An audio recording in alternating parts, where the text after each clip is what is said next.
Olá, gente, meu nome é Pauline e esse quadro aqui se chama Piquenique com Bolos. Nesse quadro, a gente vai responder as principais perguntas que eu recebo na caixinha relacionada a bolos. Claro, não poderia faltar, pretendo trazer cada semana um bolo diferente. E esse daqui foi um que eu fiz nessa semana. Ele é de Red Velvet, massa vermelhinha, que é a massa do Red Velvet, com cream cheese e buttercream de cobertura, que é a minha cobertura favorita. Vamos começar? Como cortar bolo alto? Depende do que você está querendo se referir a um bolo alto.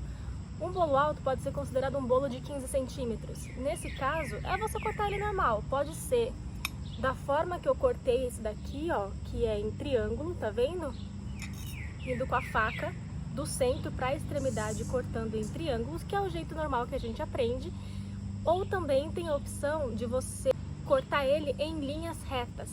Dessa forma você vai conseguir uma fatia quadrada. E tem também aquele bolo alto que é de altura dupla. Se ele for de altura dupla ou bolo de andar, ele sempre tem um pratinho dividindo eles. Nesse caso é sempre bom separar os dois e aí sim você corta como se você cortasse um bolo individual. Consigo fazer ganache com cacau 100%? Não, você não consegue fazer ganache com cacau em pó. Gente, ganache é um chocolate derretido misturado com algum líquido, ou seja, tem que ser chocolate de qualquer forma. Não dá para fazer com cacau achocolatado, não dá, é chocolate mesmo. A porcentagem do chocolate não interfere, desde que ele seja aquele chocolatinho em barra ou em gotinhas, mas tem que ser chocolate. A minha massa de bolo não cresceu, o que eu faço? Se a sua massa de bolo não cresceu, o que pode ter acontecido é, primeiro, o seu forno não está regulado, você pode ter colocado o seu bolo num forno que esteja com a temperatura errada, ou o seu fermento está vencido, ou você pode ter batido muito esse bolo, então ele ficou com o glúten tão ativado que ele não conseguiu crescer corretamente. Ou você pode ter colocado essa massa de bolo numa forma muito grande. Então, por mais que ele tenha crescido, você não percebeu, porque como a forma é muito grande, ele esparramou demais. Se for um bolo de método espumoso, aquele que você tem que misturar as claras em neve para conseguir com que ele cresça, você pode ter misturado a clara em neve de algum jeito que você perdeu o ar dessa clara em neve. Então, não tem mesmo como ele crescer. Comecei com o buttercream agora. Como melhorar a espatulagem? Para melhorar a espatulagem, tem algumas dicas sim, mas é muito da prática, tá? Uma das dicas que eu uso bastante é você posicionar a espátula aproximadamente 45 graus do seu bolo. Então, se seu bolo tá aqui, você não vai colocar a espátula aqui, você vai fazer esse ângulo. Por quê? Se você coloca assim, a sua espatulagem vai ficar cheia de dentinho. Se você coloca muito próximo do bolo, a sua espátula, em vez de passar e alisar, ela vai arrancar todinho o buttercream. Então você tem que deixar numa angulação que ela só raspe e deixe o buttercream mais liso, tá? O ideal também é você juntar o cotovelo aqui na cintura e não mexer mais. Deixa ele grudado e só roda a bailarina. Eu percebi que dependendo da textura do buttercream fica mais fácil para espatular. Então o ideal é você sempre usar um buttercream bem molinho, não derretido, porque derretido você perde ele todinho, mas mais molinho. Sabe o ponto que ele sai da batedeira quando você acaba de fazer ele? Exatamente, esse é o ideal. Fala mais sobre buttercream. O buttercream, gente, é isso daqui. Não sei se vocês estão vendo, é um creme de manteiga. Inclusive, ele fica bem molinho quando ele tá no sol. Até porque aqui tá 26 graus agora, né? Mas esse creme, gente, ele dá muita estrutura no seu bolo. Quando tá na geladeira, por ser de manteiga, ele fica rígido.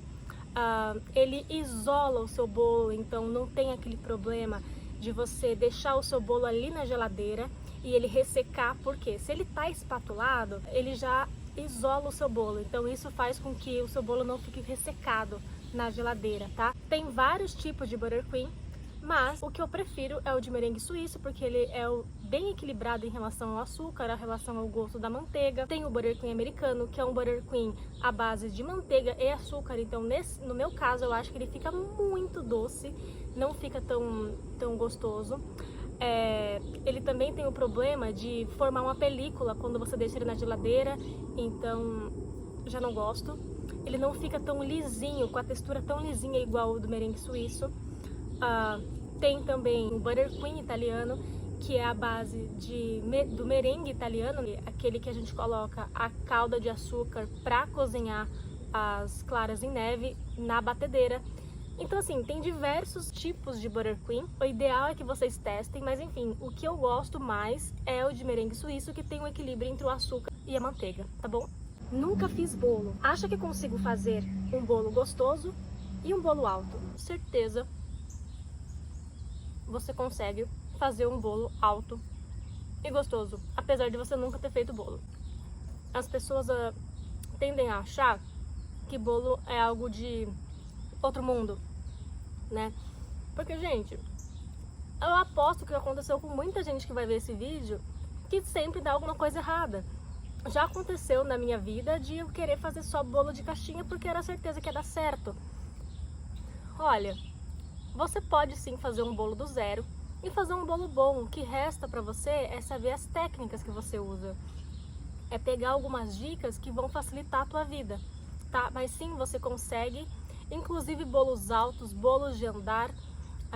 A ideia é só você entender como é que funciona o processo, que sim, você consegue fazer. Faço bolo alto. Eu posso cobrir com buttercream quanto tempo depois que sair do forno?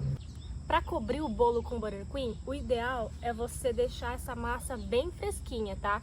Não adianta você tirar a massa do forno e resolver montar o seu bolo ali. Primeiro, porque você tem que deixar um tempo, você tem que montar o seu bolo e deixar ele descansar na geladeira para que aqueles recheios consigam se estruturar e não vazar. Para isso, você precisa que a tua massa esteja no mínimo descansada e fria. Para espatular o buttercream, principalmente, porque imagina, você tem um creme de manteiga, se você for passar ali um creme de manteiga no bolo quente, o que vai acontecer? A manteiga vai derreter todinha. Então, o ideal é você rechear esse bolo, deixar ele na geladeira por umas 6, 8 horas ali descansando, cobrir esse bolo com o buttercream, ou seja, ele vai estar gelado, você cobre o bolo e deixa ele descansar por mais umas 12 horas. Meu buttercream tá rachando, o que pode ser? Se o seu buttercream tá rachando, a gente tem alguns fatores. Pode ser o seu kickboard que tá muito maleável. Imagina, você tem um bolo com uma cobertura que é bem rígida. Esse kickboard que tá maleável, ele vai acabar amassando o buttercream, ou pelo menos empurrando ele para cima, porque quando você pega alguma coisa bem molinha, vamos supor esse tecido aqui, tá? Imagina que esse tecido aqui é um kickboard. Se ele é molinho, o que ele vai fazer? Ele vai fazer isso, tá? Esse movimento dele, essa curvatura que ele tem aqui, ele vai acabar empurrando o seu buttercream que está duro para cima. É isso que causa rachadura, tá? Tem outro ponto também, você pode também estar molhando muito a sua massa. Com isso, você corre o risco dele fazer bolha, de rachar e ainda vazar por baixo. Como eu armazeno a minha massa de bolo pronta? Para armazenar a massa do bolo, independente se ela está assada ou não, você vai embalar ela no plástico filme, num saquinho, e vai colocar ela no congelador. Claro, tenha cuidado de, se ela está crua e você vai fazer ela no dia seguinte, por exemplo, você resolve deixar ela na geladeira, tudo bem, até 24 horas o fermento continua fazendo efeito. O problema é depois disso, tá?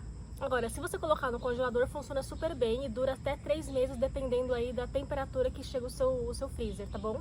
Tentei fazer um brownie, mas a casquinha não se formou. O que eu fiz de errado? Isso tá muito bom. Se não formou a casquinha do seu brownie, temos alguns pontos aqui. A sua receita está desbalanceada, porque é o açúcar que causa aquela casquinha, é um dos fatores que causa aquela casquinha. Ou se não, você pode ter demorado muito para fazer esse brownie, a ponto de a manteiga e o chocolate esfriarem. Quando a gente vai fazer um brownie, a gente vai lá, derrete a manteiga junto com o chocolate, faz uma ganache e depois a gente coloca o resto dos ingredientes, fazendo a massa do brownie completa e coloca no forno. O ideal para formar a casquinha é que essa mistura de manteiga e chocolate esteja bem quente. porque é ela que vai fazer, com o açúcar, é ela que vai fazer com que essa casquinha se forme. Eu quero fazer um bolo de 15 centímetros de altura. Qual é a massa ideal para esse tipo de bolo? Um bolo de 15 centímetros é alto, mas não tanto, sabe? Então o que vai contar é a sua técnica de como você vai fazer a estruturação desse bolo e também o quanto tempo de descanso, o tipo de massa. Pode ser massa amanteigada, que é a que eu uso e que eu acho perfeita. Tem também bolos que são feitos com massa chiffon, então depende muito da sua receita. Mas se for para ir numa que dá certo em geral, é a massa amanteigada. Qual é o processo para fazer bolo alto? Massa estruturada, ou seja, não é aquela massa que fica quebradiça, farela demais. Em geral, massas mais encorpadas, que são as massas amanteigadas ou à base de óleo. Deixar os recheios descansarem antes de colocar no bolo e depois de colocar no bolo também, porque se vocês não sabem, quando a gente faz uma ganache, um brigadeiro, um caramelo, ele sempre tem que descansar para ficar na textura correta. Então ele tem que descansar quando você termina de fazer ele e depois que ele tá no bolo. Então você tem que ter tempo para isso, tá? Terceiro, não tentar cortar etapas. Saber fazer as massas corretas, deixar os recheios nos pontos corretos, estruturar esse bolo, dependendo da altura, porque bolo alto é relativo, pode ser 15 centímetros, que não precisa de estrutura, pode ser até um pouco mais, que aí precisa. Então tem que saber estruturar esse bolo e deixar ele descansar também, tá? É isso. Meu bolo sempre fica duro, o que eu faço? O que eu tô fazendo de errado? Tem a opção de ter batido demais essa massa, desenvolvido o glúten no trigo, então isso deixa seu bolo duro. Tem a opção também de você estar com uma massa desbalanceada, ou você está trocando ingrediente sem saber que está trocando ingrediente, que foi o que aconteceu comigo. Que eu tinha feito um bolo, eu queria fazer um bolo de chocolate, eu não tinha um chocolate em pó e resolvi colocar um cacau na mesma quantidade, mesmo tudo. O que aconteceu? A minha massa ficou dura porque o cacau absorveu muito o líquido da minha receita. Então tem essas três opções. Na verdade tem uma quarta. Você pode ter colocado ele numa forma muito grande para a quantidade de massa que você tinha, então ele acabou ficando muito fininho, e com isso o tempo de forno acaba diminuindo, certo? Porque a massa é mais fininha. Então automaticamente você pode ter deixado ele um pouco mais de tempo no forno do que deveria, e isso fez com que seu bolo ficasse duro, porque ele ficou muito seco e muito tempo no forno. É isso, muito obrigada por quem mandou as perguntas. Só repetindo aqui, essas perguntas que eu respondi são as principais que apareceram na minha caixinha de perguntas, tá? Eu seleciono algumas e respondo elas aqui. Por quê? Quando eu respondo nos stories, eles ficam lá por 24 horas. Aqui eu consigo ter um tempo maior para explicar e também consigo deixar esse vídeo mais tempo no Instagram, porque como ele vai ser postado no IGTV, ele vai ficar ali para sempre, tá bom? Ou pelo menos até o Instagram existir, né? Só para você entender um pouquinho aqui, esse quadro vai acontecer 2 vezes no mês. Então vai ser a segunda sexta-feira do mês e a última sexta-feira, tá? Na semana que tiver esse quadro, eu vou abrir caixinha de perguntas para esse quadro. Não necessariamente que essas suas perguntas vão ser respondidas naquela sexta-feira, pode ser nas próximas, tá bom? Mas o fato é que eu vou abrir caixinha de pergunta terça e quarta de manhã para que vocês façam as perguntas de vocês e eu consiga filtrar essas perguntas para gravar esse vídeo, tá bom? Muito obrigada e espero que vocês tenham gostado e até a próxima semana!